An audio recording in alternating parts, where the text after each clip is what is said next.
നമസ്കാരം. പ്രധാന വാർത്തകൾ.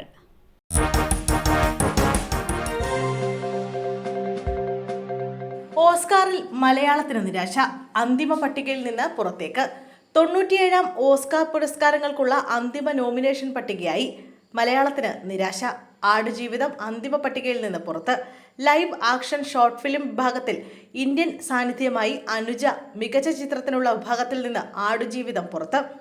ആടുജീവിതവും ഓൾ വി ഇമാജിൻ അസ് ലൈറ്റും നോമിനേഷനിൽ ഇടം നേടിയില്ല. മികച്ച ചിത്രത്തിനുള്ള ഓസ്കാറിനായി 10 ചിത്രങ്ങൾ അന്തിമ നോമിനേഷൻ പട്ടികയിൽ ഇടം നേടി. അനോറ, ദ ബ്രൂട്ടലിസ്റ്റ്, കോൺക്ലേവ് എന്നിവ പട്ടികയിൽ. The brutalist, Emilia Perez, wicket എന്നീ ചിത്രങ്ങൾക്ക് 10 വീതം നോമിനേഷനുകൾ ലഭിച്ചു. 20 മണിക്കൂർ അധികം കിണറ്റിൽ, ഒടുവിൽ രക്ഷ. കാട്ടാനയെ പുറത്തെത്തിച്ചു. ഊർങ്ങാട്ടിരിയിൽ കിണറ്റിൽ വീണ കാട്ടാനയെ പുറത്തെത്തിച്ചു. 20 മണിക്കൂറിന് ശേഷമാണ് കാട്ടാനയെ പുറത്തെത്തിച്ചത്. അവശനിലയിലായ കാട്ടാനയെ JCB ഉപയോഗിച്ചാണ് പുറത്തെത്തിച്ചത്. 60-അംഗ വനംവകുപ്പ് സംഘത്തിലെ നേതൃത്വത്തിലായിരുന്നു രക്ഷാപ്രവർത്തനം. കിണറിടിച്ചാണ് കാട്ടാനയെ പുറത്തെത്തിച്ചത്. ഇന്ന് പുലർച്ചെ 1:30-യോടെയാണ് 25 അടി താഴ്ചയുള്ള കിണറ്റിൽ കാട്ടാനയെ കണ്ടെത്തിയത്. കൂരങ്കല്ല് സണ്ണിയുടെ കൃഷിയിടത്തിലെ കിണറ്റിലാണ് കാട്ടാന വീണത്. വന്യജീവി ആക്രമണം നിരന്തരം നേരിടുന്ന പ്രദേശം കൂടിയാണിത്. ഇന്നലെ രാത്രി ആനക്കൂട്ടം വന്നപ്പോൾ അതിലൊരാന കിണറ്റിൽ വീണതെന്നാണ് നിഗമനം. നാട്ടുകാരെ പ്രദേശത്ത് നിന്ന് ഒഴിപ്പിച്ചിരുന്നു. ശേഷമാണ് രക്ഷാദൗത്യം തുടങ്ങിയത്. ആന അവശനിലയിലായതിനാൽ മയക്കുവെടി വെക്കുന്നത് പ്രായോഗികമല്ലെന്ന് നേരത്തെ തീരുമാനിച്ചിരുന്നു. തുടർന്നാണ് JCB ഉപയോഗിച്ച് മണ്ണിടിച്ച് കരയ്ക്കെത്തിക്കാൻ തീരുമാനിച്ചത്. തിരുവനന്തപുരം നെടുമങ്ങാട് മുക്കുപണ്ടം പണയം വയ്ക്കാൻ ശ്രമിച്ച 2 പേർ പിടിയിലായി. നെടുമങ്ങാട് റൂറൽ മേഖലയിലാണ് സംഭവം. പാങ്ങോട് കൊച്ചാലമ്മൂട് സ്വദേശി ഇർഷാദ്, സുഹൃത്ത് ഭരതന്നൂർ സ്വദേശി നീന എന്നിവരാണ് അറസ്റ്റിലായത്. ഇന്നുച്ചയ്ക്ക് 1 മണിയോടെയാണ് സംഭവം. ഉഴമലയ്ക്കൽ കുര്യാത്തി ജംഗ്ഷനിലെ ലക്ഷ്മി ഫിനാൻസ് എന്ന സ്വർണ്ണപ്പണയ സ്ഥാപനത്തിലാണ് ഇരുവരും ചേർന്ന് മുക്കുപണ്ടം പണയം വെക്കാൻ ശ്രമിച്ചത്.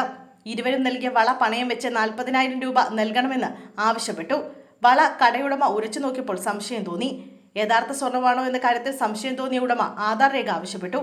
ഇതോടെ ഇരുവരും ബൈക്കിൽ രക്ഷപ്പെടാൻ ശ്രമിക്കുകയായിരുന്നു. പിന്നാലെ ഇരുവരെയും നാട്ടുകാർ തടഞ്ഞുവെച്ചു. പോലീസ് എത്തി ഇരുവരെയും കസ്റ്റഡിയിലെടുക്കുകയായിരുന്നു. ദമ്പതികൾ സഞ്ചരിച്ച ബൈക്കിൽ ബസ്സിടിച്ച് ഭർത്താവ് മരിച്ചു. ഭാര്യയ്ക്ക് പരിക്ക്. കൊല്ലത്ത് ദമ്പതികൾ സഞ്ചരിച്ച ബൈക്കിൽ സ്വകാര്യ ബസ്സിടിച്ച് ഭർത്താവ് മരിച്ചു. പരവൂർ സ്വദേശി വിജയനാണ് മരിച്ചത്. ഭാര്യ വിജയകുമാരിയെ ഗുരുതര പരിക്കുകളോടെ പാരിപ്പള്ളി മെഡിക്കൽ കോളേജ് ആശുപത്രിയിൽ പ്രവേശിപ്പിച്ചു. വൈകിട്ട് 6 മണിയോടെ പരവൂർ ചാത്തന്നൂർ റോഡിലായിരുന്നു അപകടം. ബസ്സും ബൈക്കും ഒരേ ദിശയിൽ വരികയായിരുന്നു. ബൈക്കിന് പിന്നാലെ എത്തിയ ബസ് വാഹനത്തെ ഇടിച്ചിടുകയായിരുന്നു. വിജയന്റെ ശരീരത്തിലൂടെ ബസ് കയറിയിറങ്ങിയെന്നാണ് ദൃക്സാക്ഷികൾ പറയുന്നത്. ബസ് പരവൂർ പോലീസ് കസ്റ്റഡിയിലെടുത്തു. കൈക്കൂലി വാങ്ങുന്നതിനിടെ പോലീസ് ഉദ്യോഗസ്ഥൻ പിടിയിൽ. എറണാകുളത്തെ കൈക്കൂലി വാങ്ങുന്നതിനിടെ സീനിയർ പോലീസ് ഉദ്യോഗസ്ഥൻ വിജിലൻസിന്റെ പിടിയിലായി. മുളവുകാട് പോലീസ് സ്റ്റേഷനിലെ സീനിയർ പോലീസ് ഓഫീസർ അനൂപാണ് പിടിയിലായത്.